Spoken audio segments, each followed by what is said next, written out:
The radio crackled with static, then silence.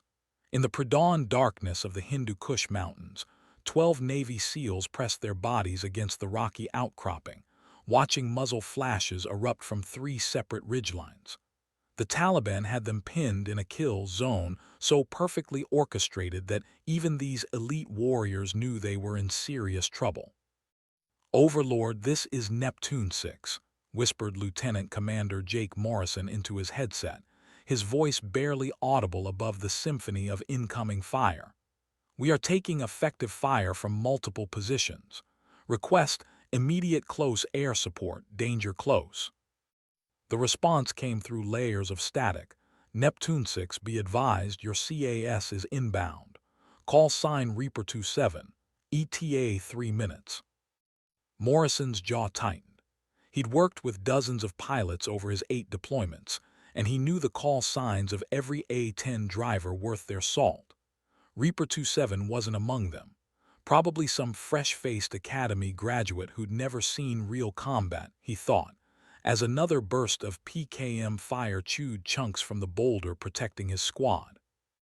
"Reaper 27, this is Neptune 6, Morrison transmitted, his tone carrying the barely concealed frustration of a man watching his options evaporate. "We are danger close, multiple hostiles in fortified positions on ridgelines bearing 270, 090, and 140 degrees from our position. Can you handle this?" The voice that answered surprised him. It was calm, measured, with just a hint of something that might have been amusement. "Neptune 6, Reaper 27, I've got eyes on your position. I see your light sticks. Confirm you want me to work the ridgelines clockwise, starting with the 270 bearing." That's affirmative, Reaper 27, Morrison replied, caught off guard by the pilot's immediate tactical assessment. "Copy that, Neptune. Keep your heads down, this might get loud." Through his night vision goggles, Morrison caught a glimpse of something that made his blood run cold. The Taliban weren't just shooting, they were maneuvering. Fresh fighters were streaming down the valleys on either side, carrying RPGs and what looked like a recoilless rifle. In 20 minutes, maybe less, his team would be completely surrounded. Above them, invisible in the darkness, Captain Vivian Havoc Castillo was already calculating angles, wind speed, and the precise mathematics of destruction.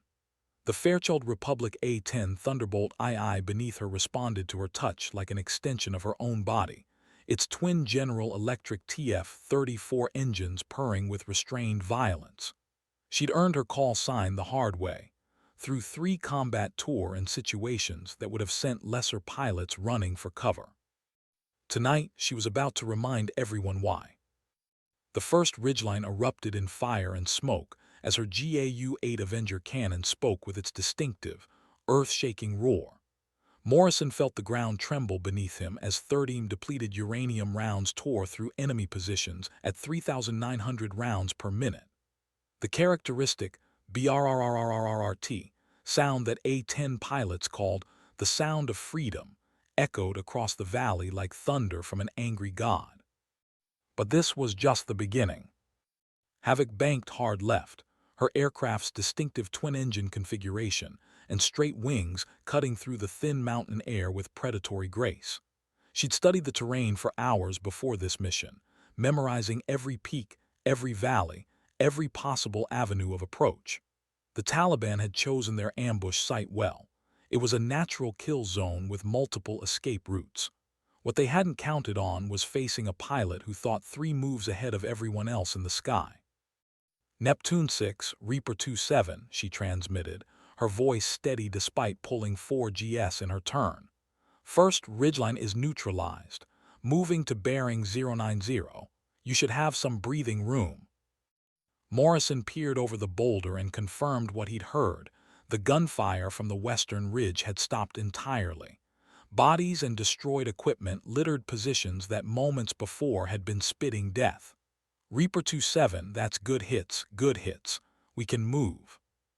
"Negative, Neptune," Havoc replied, already lining up her next attack run. "Stay put. I've got movement on the other 2 ridgelines plus reinforcements coming up the valleys. Let me work. The second attack run came from an entirely different angle. Havoc had swung wide, using a mountain peak to mask her approach before diving down like a hawk striking prey. This time, she mixed her weapons, the cannon for hardened positions, followed by a pair of AGM-65 Maverick missiles for the heavy weapons teams she'd spotted through her targeting pod. The explosions lit up the valley like daylight, and Morrison watched through his scope as enemy fighters scattered like insects from the devastating accurate fire. But what impressed him most wasn't the destruction, it was the precision. Each shot, each missile, each burst of cannon fire was placed with surgical accuracy, eliminating threats while staying well clear of his team's position. "Jesus Christ," muttered Petty Officer Rodriguez, Morrison's communications specialist. "Who is this pilot?" Morrison was beginning to wonder the same thing. In 8 years of calling in airstrikes, he'd never seen anything quite like this. The pilot wasn't just hitting targets. She was reading the entire battlefield, anticipating enemy movements, and staying 2 steps ahead of every tactical development. "Reaper 27, Neptune 6, Morrison transmitted as the second ridgeline fell silent. "Outstanding work. What's your status on the third position?"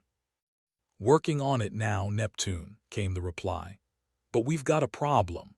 I'm seeing at least 30 fighters moving up the eastern valley with heavy weapons.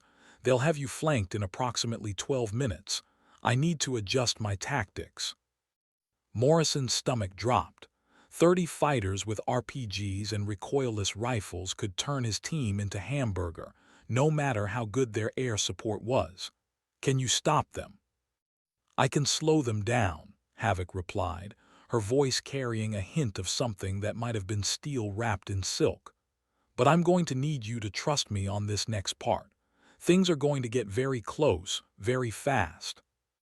The third attack run was unlike anything Morrison had ever witnessed. Instead of the high-altitude approaches most A-10 pilots preferred, Reaper 27 came in low and fast, hugging the valley floor at an altitude that seemed impossible. The aircraft appeared suddenly from behind a ridge, its nose art barely visible in the darkness. A grinning skull wearing a cowboy hat, with the words "Havoc's Revenge" painted beneath in flowing script. The GAU-8 cannon opened up while the A-10 was still climbing, sending streams of depleted uranium rounds into the advancing enemy formation with devastating effect. But instead of pulling up and away, the pilot did something that defied every rule of close air support. She flew directly over the enemy position, rolling inverted at less than 200 feet altitude, while releasing a pair of Mark 82 bombs with precision-guided kits. The explosions that followed were so close that Morrison felt the heat wash over his position. When the smoke cleared, the eastern valley was silent, littered with the remains of what had been a significant enemy force moments before. "Neptune 6, all immediate threats neutralized," came the calm voice over the radio. "You're clear to move to your extraction point. I'll maintain overwatch until your ride arrives." For a moment, Morrison couldn't speak.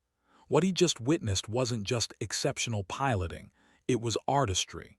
The kind of flying that separated legends from everyone else who just happened to wear wings. As his team prepared to move, Morrison found himself wondering about the person behind that call sign. The precision, the tactics, the sheer audacity of that final attack run, this wasn't some rookie pilot. This was someone with serious combat experience and skills that went far beyond what any training program could provide. "Reaper 27, Neptune 6, he transmitted as his team began their movement to the landing zone. "I don't know who you are, but that was some of the finest CAS work I've ever seen. Thank you." The response came after a long pause, and Morrison could swear he heard something like quiet satisfaction in the pilot's voice. "Just doing my job, Neptune. Stay safe down there."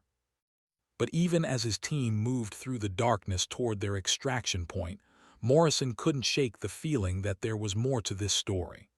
The call sign, the tactics, the way the pilot had read the battlefield, something about it all seemed familiar, like a half-remembered song. It wasn't until they were safely aboard their extraction helicopter, climbing away from the valley of death that had nearly claimed them all, that Morrison remembered where he'd heard of Reaper 27 before.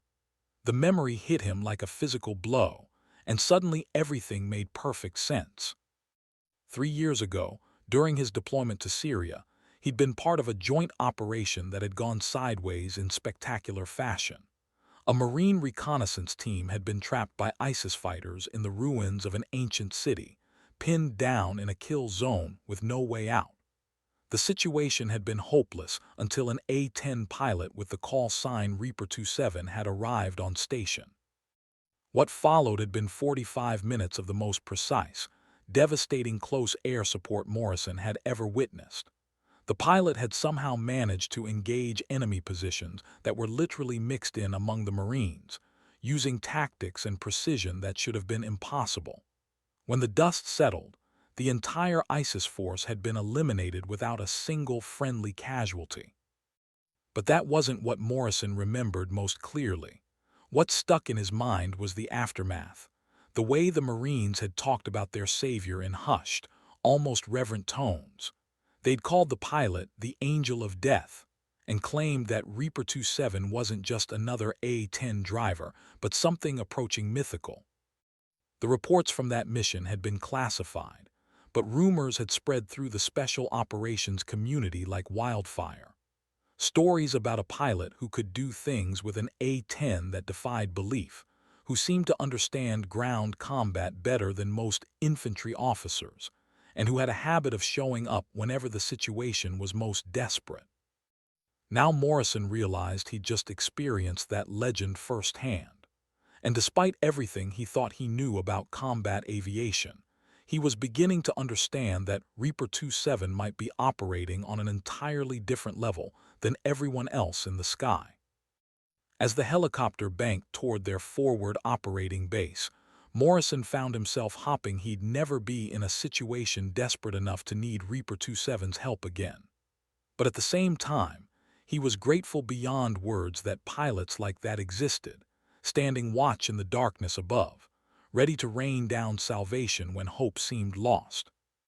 He had no idea that his encounter with Captain Vivian Havoc Castillo was about to become the stuff of legend itself, talked about in ready rooms and briefing tents across the theater of operations.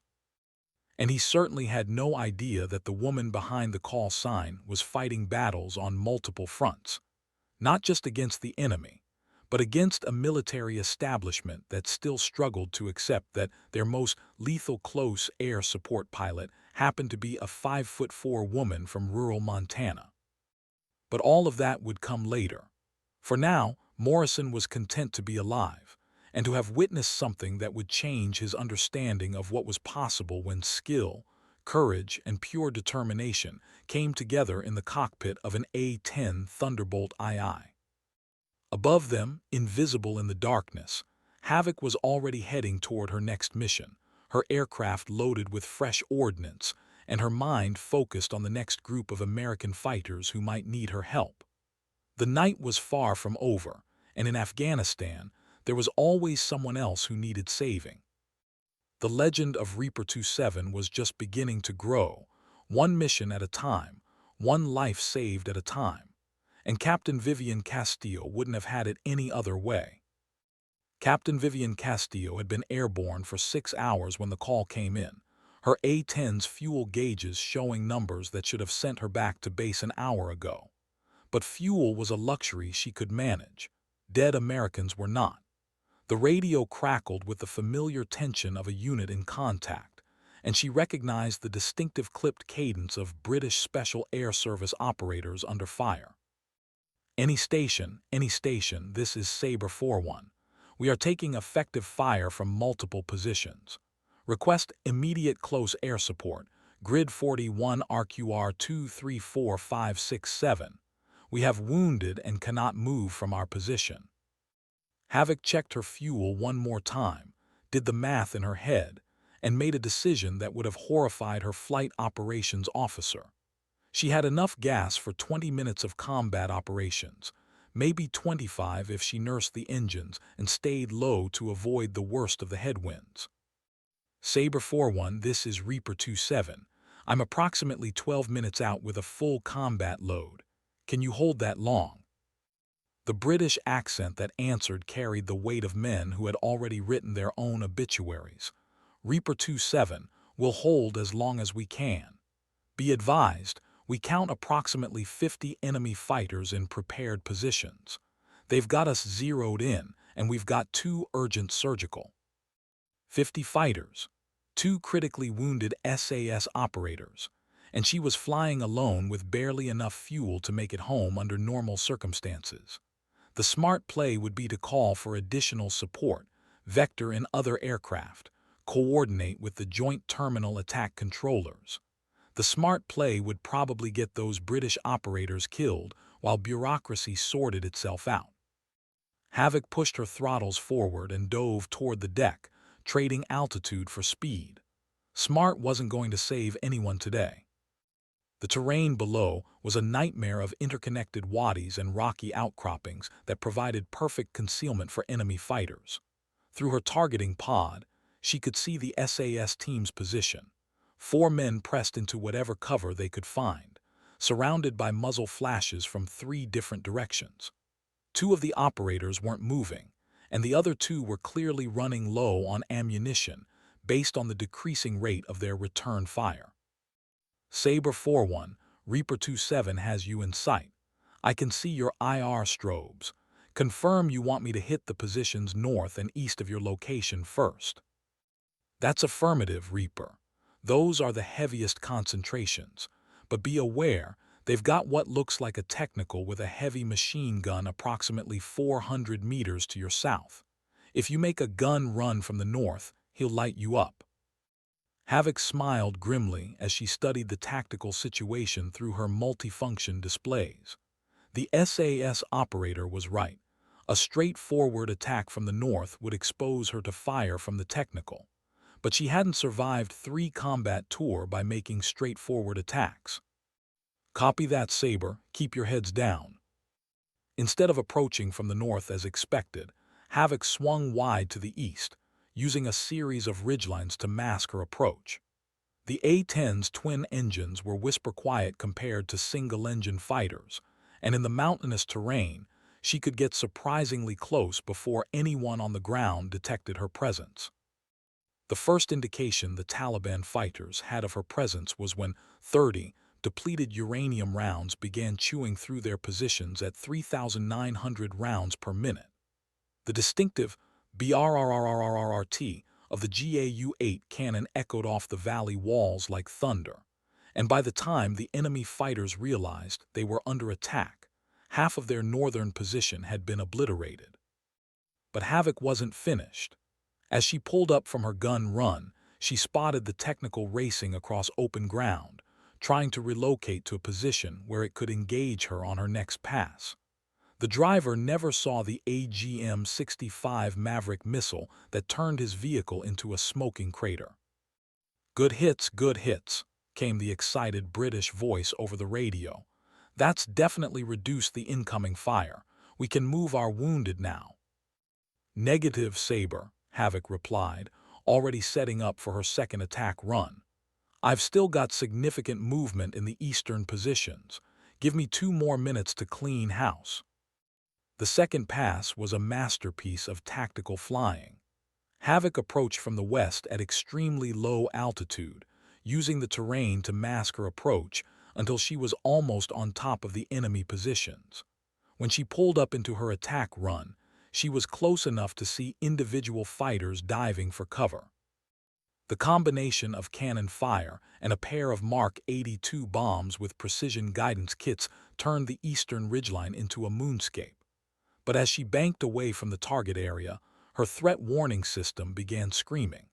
Someone down there had just painted her with radar, probably a man-portable surface-to-air missile system. Sabre 4-1, be advised I'm being tracked by SAM radar. Are you able to move now? Affirmative, Reaper. We're moving to extraction point Alpha, ETA 4 minutes. 4 minutes. Havoc checked her fuel again and felt her stomach tighten. She had maybe 6 minutes of fuel remaining, which meant she had exactly zero margin for error. But she also had a SAM site somewhere in the rocks below, hunting for a clean shot. The logical thing would be to climb to altitude and let the missile waste itself against chaff and flares. The logical thing would be to run for home and let someone else deal with the surface-to-air threat. But logic didn't account for the 2 wounded SAS operators who might not survive if that missile site stayed operational and engaged their extraction helicopter. Havoc did something that would have gotten her court-martialed if anyone with sufficient rank had been watching. She turned directly toward the threat indicator and dove at the deck, hunting for the SAM site with the single-minded intensity of a predator stalking prey. She found it nestled among the rocks on a small plateau, a Soviet-era SA-7 launcher operated by 2 Taliban fighters who clearly hadn't expected an A-10 to come looking for them at 50 feet altitude. The burst from her cannon lasted exactly 1.2 seconds, which was more than enough to eliminate the threat permanently. Sabre 4-1, SAM site neutralized. Your extraction bird should have clear air. Outstanding work, Reaper 27. Our ride just called inbound, ETA 2 minutes. We won't forget this. As the British operators made their way to safety, Havoc turned toward home base, watching her fuel gauges with the intensity of a cardiologist reading an EKG. The numbers were not encouraging. Based on her calculations, she had maybe 3 minutes of fuel remaining when she reached the airfield, assuming perfect conditions and no headwinds. The approach to Bagram Airfield was one of the most stressful 15 minutes of her career. She declared an emergency while still 30 miles out, requesting priority handling and crash equipment on standby. Her engines were running on fumes when she touched down, and her left engine actually flamed out during rollout. But she was alive, her aircraft was intact, and 4 British operators were going home to their families instead of coming home in boxes. In Havoc's book, that made it a good day at the office. It was only later, during the debrief, that she learned the full story of what she'd accomplished. The SAS team she'd saved had been on a deep reconnaissance mission, gathering intelligence on a major Taliban stronghold that was being used to coordinate attacks across the region. The information they'd gathered would lead to a series of successful operations over the following months, potentially saving dozens of coalition lives. But that wasn't what the British operators remembered most about their rescue. What stuck with them was the precision, the tactical awareness, and the sheer audacity of a pilot who had somehow managed to eliminate 50 enemy fighters without dropping a single round outside the intended target areas. They talked about Reaper 27 in terms usually reserved for guardian angels or legendary warriors from ancient myths. The story spread through the special operations community like wildfire, growing more extraordinary with each telling. By the time it reached the SAS bar in Heraford, it had achieved the status of operational legend. And in Afghanistan, where legends were currency and reputation could mean the difference between life and death, the name Reaper 27 began to carry weight that transcended normal military hierarchies. Captain Vivian Castillo remained largely unaware of her growing reputation. She filed her mission reports, attended her briefings, and prepared for the next sortie with the same professional detachment she'd maintained throughout her career. But in the special operations community, word was spreading. When things got impossible, when hope seemed lost, when the situation was so desperate that conventional wisdom suggested writing off the casualties and calling it a learning experience. That was when Reaper 27 showed up to prove that impossible was just another word for Tuesday. And in the mountains of Afghanistan, where death waited around every corner and salvation often came from the sky, that reputation was about to be put to its ultimate test. The mission briefing at 400 hours should have been routine. Captain Vivian Castillo sat in the back row of the operations center, nursing her 3rd cup of coffee and listening to the intelligence officer drone through the standard threat assessment. But something in the Major's tone made her pay closer attention as he reached the meat of the briefing. At 2:30 hours this morning, a 12-man Marine Force reconnaissance team was inserted into Grid Square 41 RQR 445667 to conduct a high-value target capture mission. Major Thompson continued, his laser pointer dancing across the satellite imagery on the screen. The target was a Taliban commander believed to be coordinating the recent increase in IED attacks along Highway 1. Havoc studied the terrain features on the screen, automatically cataloging potential approaches, escape routes, and defensive positions. The target area was a nightmare of interconnected compounds surrounded by agricultural fields, the kind of environment where a small team could easily find themselves trapped if the local population turned hostile. The insertion went according to plan, and initial reconnaissance indicated the target was on site. However, at approximately 3:15 hours, the team came under attack from a significantly larger force than intelligence had predicted. Current estimates suggest they're facing at least 200 Taliban fighters, with more arriving hourly.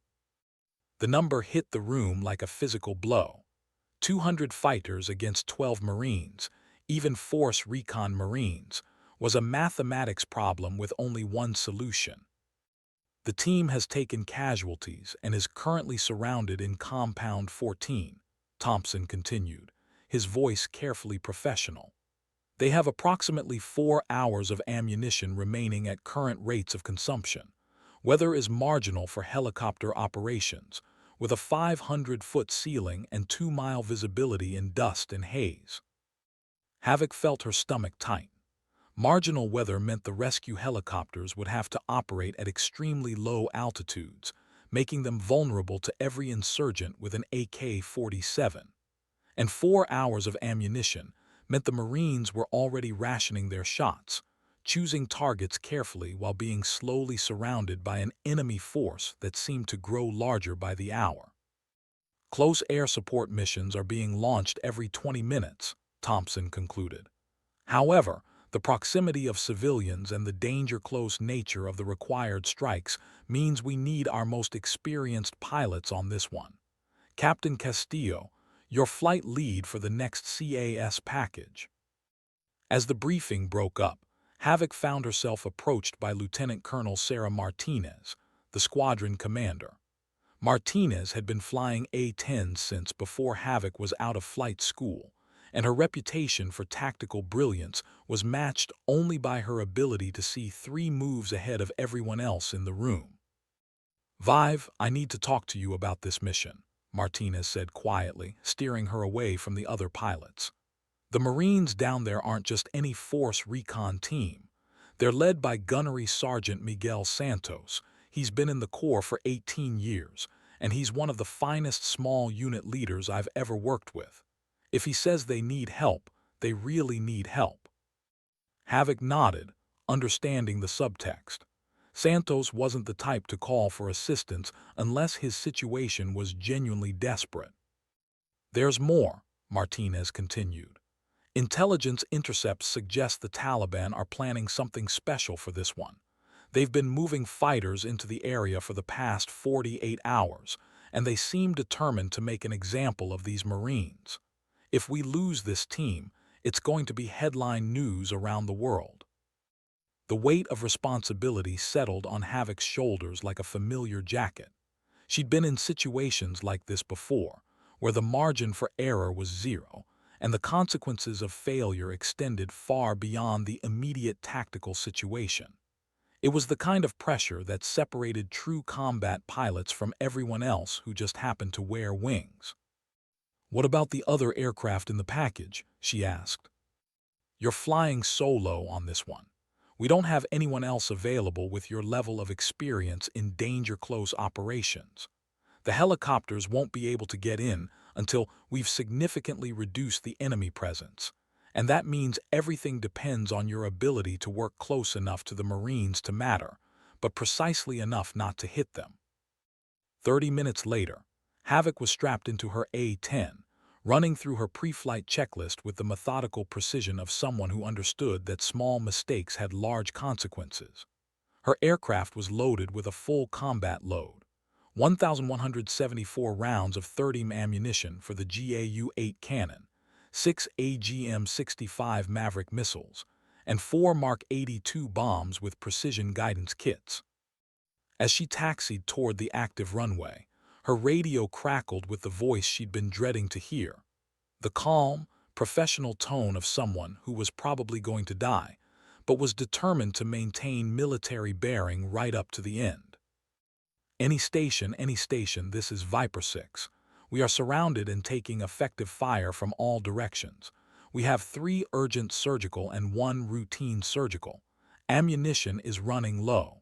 Request immediate close air support, danger close. Viper 6, this is Reaper 27, Havoc transmitted as she rolled down the runway and pulled into the gray morning sky. I'm inbound to your location, ETA 12 minutes. Can you hold that long? The pause before Santos answered told her everything she needed to know about how desperate the situation had become. Reaper 27, we'll do our best. Be advised, the enemy has established positions in the compound surrounding our location. They're using civilian structures for cover, and we have confirmed civilian presence in the area. Civilians. The word hit Havoc like a punch to the stomach. It meant that every shot would have to be perfect, every missile precisely placed, every burst of cannon fire calculated to eliminate enemy fighters without harming innocent families who were trapped in the middle of a battle they never asked to join. As she climbed toward the target area, Havoc began the mental process that had kept her alive through 3 combat tours. She studied the satellite imagery on her mission planning system, memorizing every building, every alley, every potential firing position. She cross-referenced the intelligence reports with the terrain features, building a 3-dimensional picture of the battlefield in her mind. But what she found when she arrived over the target area was worse than anything she'd imagined. The Marine position was a small compound in the center of what appeared to be a small village. Surrounding it were dozens of other buildings, many showing the heat signatures of human occupation through her targeting pod. But scattered among those civilians were the distinctive patterns of armed fighters, muzzle flashes, movement between buildings, and the thermal signatures of heavy weapons being repositioned. Viper 6, Reaper 27 is on station with full combat load. I have eyes on your position, and I can see your IR markers. This is going to be extremely challenging given the civilian presence. I need you to be very specific about immediate threats. Reaper 27, our most immediate problem is a heavy machine gun position in the building approximately 150 meters north of our location. They've got us pinned down and we can't move our wounded. Secondary threats are riflemen in the compound walls to our east and west. Havoc studied the target area through her targeting pod, zooming in until she could see individual figures moving between buildings. The heavy machine gun position was exactly where Santos had described it, a sandbagged emplacement in a second-story window of what appeared to be a residence. But her thermal imaging was also showing her civilian heat signatures in other parts of the same building. This was the kind of shot that could end careers, court-martial pilots, and create international incidents if it went wrong. The margin for error was measured in feet, maybe inches. But down below, 12 Marines were dying while she hesitated. Havoc made the decision that would define the rest of her career. She rolled in for her attack run, diving toward the target at an angle that would allow her cannon rounds to impact the machine gun position while staying clear of the rest of the building. The shot would require a level of precision that most pilots considered impossible with an aircraft cannon. The GAU-8 fired in a burst lasting exactly 0.8 seconds, just long enough to put 15 30mm rounds through the window where the machine gun was positioned. The explosion of the ammunition stored with the weapon eliminated the threat permanently, and when the smoke cleared, the rest of the building remained intact. Good hits, good hits. Santos transmitted, and Havoc could hear the relief in his voice. That's definitely reduced the incoming fire. We're moving our wounded now. But as she banked away from the target area, Havoc's threat warning system began screaming. Someone down there had just lit her up with radar, and the signature suggested something significantly more sophisticated than the man-portable systems she'd been dealing with. Viper 6, be advised I'm being painted by SAM radar. Can you see the source? Negative, Reaper, but we're hearing a lot of radio chatter in Pashto. Sounds like they're coordinating something big. Havoc climbed to altitude and began searching for the radar source, but what she found through her targeting pod made her blood run cold. The Taliban hadn't just surrounded the Marine position. They were in the process of executing a carefully planned assault that would overwhelm the Americans through sheer weight of numbers. At least 300 fighters were moving through the village, using the network of compounds and alleyways to approach the Marine position from multiple directions simultaneously. In 20 minutes, maybe less, they would launch a coordinated attack that no 12-man team could possibly survive. The SAM threat was real, but it was also secondary to the immediate problem of preventing the annihilation of an entire Marine reconnaissance team. Havoc made another decision that would have horrified her flight safety officer. She descended back to low altitude and began hunting the advancing enemy forces with single-minded determination. What followed was 30 minutes of the most intense close air support flying of her career. Working in coordination with Santos on the ground, she methodically eliminated enemy positions while threading the needle between civilian structures. Her cannon accounted for machine gun nests and sniper positions. Her Maverick missiles eliminated technical vehicles and ammunition storage areas. Her bombs destroyed staging areas where large groups of fighters were preparing for the final assault. But the mathematics of the situation remained unforgiving. For every enemy position she destroyed, 2 more seemed to take its place, and her ammunition was running low while the enemy force continued to grow. Reaper 2-7, Viper 6, Santos transmitted, his voice carrying the weight of someone who had accepted his fate. We count at least 100 fighters moving into final assault positions. They'll hit us from all sides simultaneously in approximately 10 minutes. It's been an honor working with you. Havoc stared at her fuel and ammunition gauges, did the mathematics one more time, and came to a conclusion that surprised even her. She keyed her transmit button and spoke the words that would become legendary in Marine Corps folklore. Viper 6, Reaper 2-7, negative on that honor business. This fight isn't over yet. The final phase of the battle was unlike anything in the tactical manuals. With her precision weapons expended, Havoc began using her A-10 itself as a weapon of psychological warfare. She made repeated low-altitude passes over enemy positions, using the distinctive sound of her engines and the fear-inducing presence of the aircraft to disrupt enemy formations and break up their coordinated assault. Between passes, she used her remaining cannon ammunition with surgical precision, eliminating key leaders and heavy weapons teams that were essential to enemy coordination. By the time her ammunition ran dry, the carefully planned Taliban assault had devolved into confused, uncoordinated attacks by small groups that the Marines could handle with their remaining resources. Viper 6, I'm Winchester on all weapons, Havoc finally transmitted. But I've got eyes on your extraction flight inbound from the south. ETA 4 minutes. Copy that, Reaper 2-7, Santos replied, and she could hear something that might have been tears in his voice. I don't know how to thank you for what you just did. Just get your Marines home safe, Viper. That's thanks enough. As the rescue helicopters swept in to extract the reconnaissance team, Havoc maintained overwatch despite having no weapons remaining. It was a gesture that spoke to something fundamental about the warrior ethos. Sometimes the mission continued even after you'd given everything you had. The extraction went flawlessly, and within 15 minutes, All 12 Marines were airborne and heading toward medical treatment. 3 of them would spend months recovering from their wounds, but they would all go home to their families instead of coming home under flags. The after-action reports would call it one of the finest examples of close air support in modern military history. The Marines would credit Reaper 27 with saving their lives against impossible odds.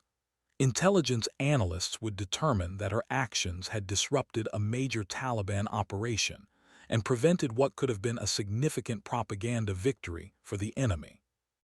But what the reports couldn't capture was the moment when Gunnery Sergeant Miguel Santos, a man who had served his country for 18 years and had never asked anyone for anything, found himself owing his life to a pilot he'd never met and whose name he didn't even know.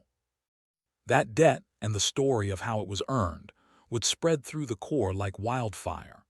And for Captain Vivian Castillo, it marked the moment when her reputation transcended individual services and became something approaching legend in the special operations community. She was no longer just another A-10 pilot. She was Reaper 27, and that name was beginning to mean something special to the men and women who fought America's wars in the shadows. 3 weeks after the Marine rescue, the call came at 3:47 hours, dragging Captain Vivian Castillo from the deepest sleep she'd managed in days. The duty officer's voice carried the particular tension that meant American lives hung in the balance somewhere in the darkness. "Captain, we've got a troops in contact situation developing in the Korangal Valley. Special Forces A-Team is pinned down by a large enemy force, and they're specifically requesting Reaper 27. Havoc was already pulling on her flight suit before the duty officer finished.